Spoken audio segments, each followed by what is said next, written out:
ওই তারা যেখানে খুঁজে যাইতে পারলো না এই গালাগালির কারণে আমরা উন্নিয়া আমরা সাথী ভাই যারা আছে এরা পাগলিয়া মাটল আনছে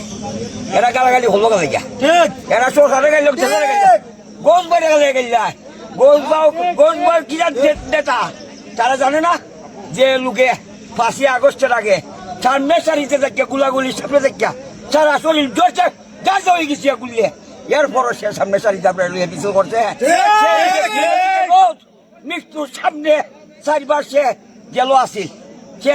কি বিয়া মামলা হত্যা মামলা তারা ষড়যন্ত্র হইয়া তারা ফাঁসি দেওয়ার লাগিয়া চেষ্টা তো করে করছিল ইনশাআল্লাহ আল্লাহ তারা বাঁচাইছে সে জেল থাকিয়া 2 বার মেয়র হয়েছে ওই ব্যক্তি তার নাম হইল জিকে ঘোষ হবিগঞ্জ জেলা একমাত্র জিকে ঘোষের ইশারায় একবারে শুরু থেকে দুইটা বুড়া বন্ধু মানুষ চলে আর ওই বেটারা গেল মানুষ বাড়িতে থাকবো আপনাদের দাবি কি এখন আমরা কইল যে গাল গেলেছো এটা লাগে আল্লাহর রাস্তায় মাপ চাও আর সুন্দর কইয়া তোমরা যেখান থেকে আইছো সুন্দর করে আমার পুলিশ প্রশাসন আছে তোমার বাড়িতে সব মায়ের টাকার দরকার নাই এই আমার কথা সব